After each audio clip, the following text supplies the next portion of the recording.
जय श्री हरि विष्णु, हर हर महादेव। दोस्तों जय भोलेनाथ। अपने पीले वस्त्र धारण अवश्य करिए। नित्य क्रिया से निवृत्त होने के बाद सर्वप्रथम सूर्यदेव को जल देने के बाद दोस्तों आप पीले वस्त्र धारण करने के बाद ही ये सब काम करिए। इस दिन भगवान के प्रिय रंगों का विशेष ख्याल रखिए और उन्हीं रंगों का वस्त्र धारण करके भगवान की पूजा करिए। दोस्तों सूर्यदेव को जल देने के बाद, अर्घ देने के बाद आप अपने पूजा स्थल पे आएंगे और पूजा का संकल्प लें। यदि संभव नहीं है व्रत रखना तो बिना व्रत के भी आप इस पूजा का पूर्ण फल प्राप्त कर सकते हैं। इसके लिए आपको सात्विक भोजन ग्रहण करते हुए इस दिन नियम को पालन करते हुए पूजा करें दोस्तों।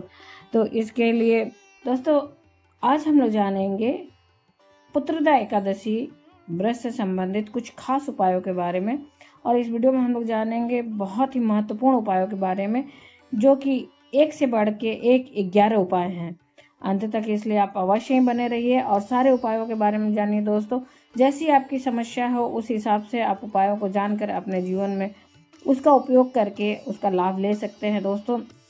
जिनको संतान नहीं है, जो कर्ज से पीड़ित हैं, या जीवन में धन संपत्ति संबंधित दिक्कत है, विवाह नहीं हो रहा है, मनचाहा अगर आपको जीवन साथी चाहिए तो कौन से उपायों को करें, इस तरह के बहुत सारे उपायों के बारे में हम लोग आज बात करेंगे दोस्तों। और व्रत से संबंधित वीडियो मेरे चैनल पर पहले से ही उपलब्ध है। व्रत की कथा भी पहले से ही चैनल पर उपलब्ध है, आप वहां से देख सकते हैं। समय, मुहूर्त और पारण का समय, पूजा का समय, पूजा की विधि, सब कुछ चैनल पर उपलब्ध है दोस्तों। और इसी प्रकार से शिवलिंग से जुड़े हुए बहुत सारे प्रतिदिन के उपाय भी मेरे चैनल पर उपलब्ध है, आप वहां से भी देख सकते हैं और अपने जीवन में उन उपायों को करके आप लाभ प्राप्त कर सकते हैं दोस्तों। तो आज हम लोग पुत्रदा एकादशी से जुड़े हुए उपायों के बारे में बात करते हैं दोस्तों। तो पहला उपाय आता है दोस्तों, यदि आप विधि विधान से भगवान का पूजन करते हैं इस दिन आप सर्वप्रथम एक कार्मिक दीपक जलाएं और पूजा का संकल्प लें। यदि व्रत नहीं धारण कर रहे हैं तो पूजा के संकल्प के लिए आप अपने हाथ में पुष्प लें, जल लें और 1 रुपये का सिक्का लें, या फिर अपने सामर्थ्य के अनुसार पैसे ले सकते हैं दोस्तों। इस दिन अक्षत का इस्तेमाल नहीं किया जाता है। एकादशी व्रत में चावल का इस्तेमाल नहीं किया जाता है, इस बात का विशेष ध्यान रखें। जो लोग व्रत रखेंगे वो 10वीं तिथि से ही नियम का पालन करेंगे। जो लोग व्रत नहीं रख रहे हैं दोस्तों तो एकादशी के दिन नियमों का पालन करें और पूजा करें दोस्तों।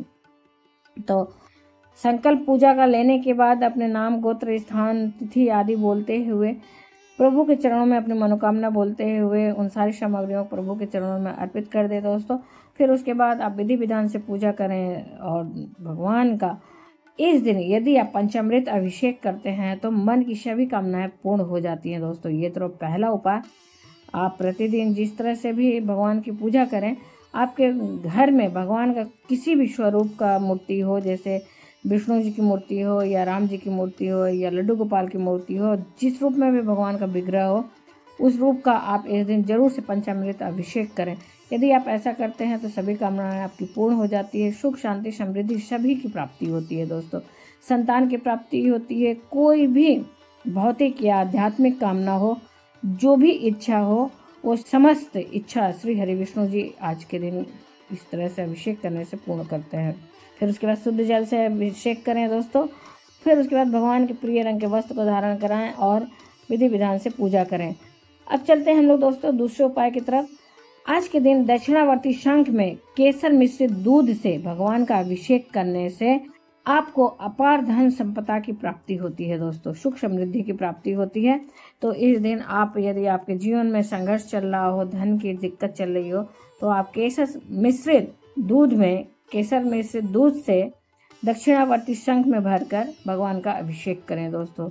यदि आप ऐसा करते हैं तो आपको सुखों की प्राप्ति होती है और धन संपदा की प्राप्ति होती है। अब हम लोग बात करेंगे अगले उपाय के बारे में दोस्तों। अगर आपके घर में कोई भी मांगलिक कार्य नहीं हो रहा है, विवाह नहीं हो रहा है, कोई भी शुभ कार्य नहीं हो रहा है, संतान की प्राप्ति नहीं हो रही, संतान की प्राप्ति में बाधा हो रही, या फिर विवाह में बाधा आ रहा है, दाम्पत्य जीवन में परेशानियां हैं और घर में नकारात्मक ऊर्जा का वास है, तो ऐसे में भगवान श्री हरि विष्णु जी की हल्दी मिश्रित जल से अभिषेक करें और उस जल को पूरे घर में छिड़काव करें। ताजे फलों के रस से भगवान का यदि आप अभिषेक करते हैं तो इससे भौतिक सुखों की प्राप्ति होती है। माँ लक्ष्मी की अपार कृपा आपको प्राप्त होती है दोस्तों और घर परिवार में खुशहाली आती है। तो आप अपनी मनोकामना के अनुकूल या जो भी चीज़ आपके पास उपलब्ध हो उससे भगवान का अभिषेक कीजिए। उसके बाद उन्हें पीले वस्त्र धारण कराएं, उन्हें पीले पुष्प अर्पित करें। शास्त्रों के अनुसार यदि एकादशी के दिन भगवान विष्णु की पूजा पीले फूलों से की जाती है तो समस्त प्रकार के पापों का नाश होता है, आपके पापों का निवारण हो जाता है, समस्त प्रकार के सुखों की प्राप्ति होती है दोस्तों। तो ये तो रहा चौथा उपाय। आप इस दिन भगवान के पीले पुष्पों से श्रृंगार अवश्य करें। पांचवें उपाय की तरफ हम लोग चलते हैं दोस्तों। आज के दिन भगवान की पूजा के समय उन्हें भोग में आंवले, पान सुपारी, नारियल और ताजे ऋतु फल सभी प्रकार के फलों से पूजा करनी चाहिए। एकादशी के दिन भगवान श्री विष्णु को मखाने के खीर बनाकर उसमें केसर और तुलसी के पत्ते डालकर भगवान को अर्पित करने से मन की समस्त कामनाएं पूर्ण होती है और समस्त प्रकार के सुखों की प्राप्ति होती है दोस्तों। तो आप इस दिन भोग में खीर, मखाने का खीर अवश्य लगाएं और उसमें केसर और तुलसी डालें। इसको भी करके आप लाभ प्राप्त कर सकते हैं दोस्तों। फिर आते हैं हम लोग अगले उपाय के बारे में। यदि आपको कोई विशेष कामना है, आपको कोई विशेष इच्छा है जो बहुत दिनों से टलते जा रहा, पूरा नहीं हो रहा है, तो आप इस दिन तुलसी के पत्तों की माला जरूर अर्पित करें श्री हरि विष्णु जी को। इसके लिए आप तुलसी के पत्ते ले लें और पीले रंग के धागे में पिरोकर भगवान श्री हरि विष्णु को धारण करवाएं। इससे आपके मन की कोई भी कामना जो बहुत दिनों से टलते चली आ रही है, बहुत दिनों से नहीं पूरा हो रही है, वो पूरी हो जाती है दोस्तों। तो अपने सामर्थ्य के अनुसार भगवान की पूजा आराधना अवश्य करें। उनके सामने बैठकर ओम नमः भगवते वासुदेवाय का जाप करें जितना भी संभव हो। और नहीं समय है अलग से करने का, यदि नहीं समय है आपके पास बैठ के माला जाप करने का, मंत्र जाप करने का, तो नाम जाप करते हुए, भगवान के मंत्रों का जाप करते हुए पूजा करें दोस्तों। चलते हैं अगले उपाय के बारे में बात करते हैं। यदि आप भगवान के किसी भी मंत्रों का जप आज के दिन तुलसी की माला से करते हैं तो उसका फल आपको असंख्य गुना प्राप्त होता है। तो जो जब आप प्रतिदिन ऐसे करते हैं उसका फल यदि आप एकादशी के दिन तुलसी के माले से करते हैं तो असंख्य गुना बढ़कर मिलता है। तो इसलिए एकादशी के दिन आप 108 बार ही सही तुलसी के माले से भगवान के ओम नमो भगवते वासुदेवाय मंत्र का जाप अवश्य ही करें, या फिर जितना आपसे बन पड़े, जितना अधिक से अधिक बन पड़े उतना अवश्य करें और इसका पुण्य प्राप्त करें दोस्तों। अब बात करेंगे हम लोग 8वें उपाय के बारे में। तो विष्णु जी की प्रसन्नता के लिए कपूर से आरती जरूर करें। शास्त्रों के अनुसार कपूर प्रज्वलित करने से समस्त प्रकार के पापों का नाश हो जाता है। तो इस दिन अवश्य ही कपूर से आरती करें पूजा के बाद दोस्तों।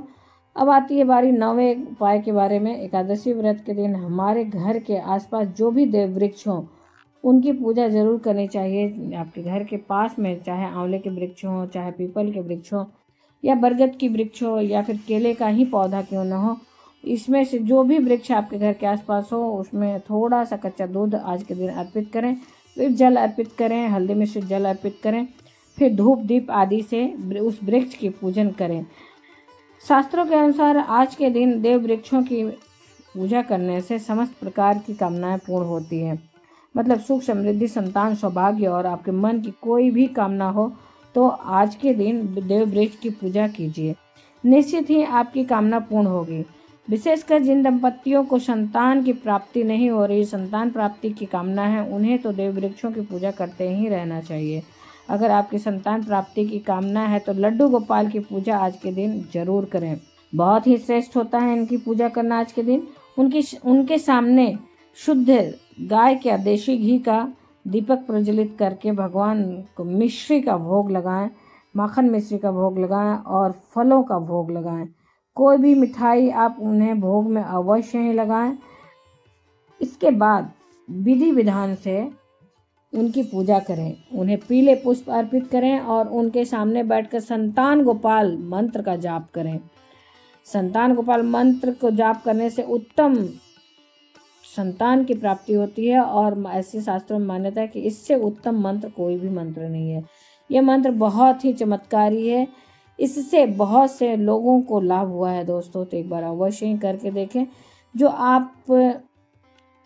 आप भी इसका जप करना प्रारंभ करके इसका लाभ ले सकते हैं। पुत्रदा एकादशी के दिन इस मंत्र का अधिक से अधिक जप करें। इस मंत्र को स्क्रीन पे मैं दे दूंगी, वहां से आप देख लीजिएगा। इसका जप करते रहिए, निश्चित ही एक बहुत ही सुंदर और प्यारे संतान की प्राप्ति होगी। अब बात करते हैं 10वें उपाय के बारे में दोस्तों। आपके व्यापार में बहुत घाटा हो रहा है या फिर नौकरी नहीं मिल रही है, नौकरी लगने में परेशानी आ रही है, शिक्षा में परेशानी आ रही है, तो ऐसे में आपको पीली वस्तुओं का दान एकादशी के दिन जरूर करना चाहिए।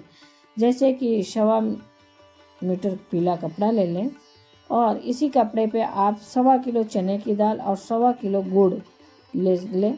थोड़ी सी आप साबुत हल्दी 5 या 7 गांठ ले लें हल्दी की, और इन सब सामग्रियों को उस कपड़े में बांधकर भगवान के सामने आज के दिन एकादशी के दिन भगवान श्री हरि विष्णु जी की जो भी प्रतिमा है वहाँ पे, जहाँ पे पूजा आप कर रहे हैं वहाँ पे रख दें। और पूजा संपूर्ण हो जाए तो द्वादशी तिथि के दिन इसका दान कर दीजिए। और जिन लोगों के विवाह में बहुत अधिक बाधा आ रही है और मन चाहा जीवन साथी नहीं मिल रहा है और मन चाहा जीवन साथी चाहते हैं, तो राधा कृष्ण या भगवान श्री हरि विष्णु और माँ लक्ष्मी की युगल प्रतिमा या युगल फोटो की पूजा आप आज के दिन करें, एक साथ पूजा करें। यदि आप ऐसा करते हैं तो आपको मनचाहा जीवन साथी की प्राप्ति होती है। बात करते हैं एकादशी के दिन यदि आप भगवत गीता का पाठ करते हैं तो अवश्य ही वैसे पाठ करना चाहिए। एक दीपक जलाकर, देसी घी का दीपक जलाकर, शास्त्रों के अनुसार एकादशी के दिन भगवान के सामने यदि आप शुद्ध घी, गाय के घी का दीपक जलाकर भगवत गीता का पाठ करते हैं तो ऐसे करने से पितरों को मुक्ति मिलती है, उन्हें मोक्ष की प्राप्ति होती है और उनका आशीर्वाद भी आपको प्राप्त होता है दोस्तों। और श्री हरि विष्णु जी का भी आपको आशीर्वाद प्राप्त होता है, जिससे आपके जीवन की सभी बाधाएं समाप्त हो जाती हैं और सफलता हर चीज़ में आपको मिलने लगती है। तो भगवत गीता का पाठ अवश्य इस दिन करिए दोस्तों, जितना भी हो सके करें। फिर इस दिन रात्रि जागरण का विशेष लाभ मिलता है दोस्तों। तो इस दिन आप एक अखंड दीपक जलाएं और भगवान का कीर्तन करते हुए रात्रि जागरण की कोशिश करें। अधिक से अधिक रात्रि जागरण का कोशिश करें। और रात्रि में यदि आप जागरण कर रहे हैं तो गजेंद्र मोक्ष का पाठ भी कर सकते हैं। यदि आप इस दिन गजेंद्र मोक्ष का पाठ करते हैं तो आपको किसी भी प्रकार का आपके जीवन में जो कर्ज चला रहा है उसकी समाप्ति हो जाती है, कर्ज समाप्ति के राह मिल जाते हैं दोस्तों। ऐसा नहीं है कि आप सारे रात ही जगें, आपसे जितना बन सकता है उतना देर तक जगने की कोशिश करें और भजन कीर्तन करें अखंड दीप जलाकर। यदि आप ऐसा करते हैं तो भगवान का विशेष आपको आशीर्वाद प्राप्त होता है दोस्तों। तो ये तो रहे बहुत सारे उपाय जो छोटे छोटे हैं और बहुत ही कारगर हैं। उम्मीद करते हैं आपको ये सारे उपाय अच्छे और उपयोगी लगे होंगे। इसी प्रकार से बहुत सारे उपाय मेरे चैनल पहले से ही मौजूद हैं दोस्तों, वहाँ से आप देख सकते हैं। फिर मिलते हैं कुछ नए उपायों के साथ नए वीडियो में, तब तक के लिए जय श्री हरि विष्णु, ओम नमो भगवते वासुदेवाय दोस्तों। हर हर महादेव, जय भोलेनाथ। धन्यवाद दोस्तों।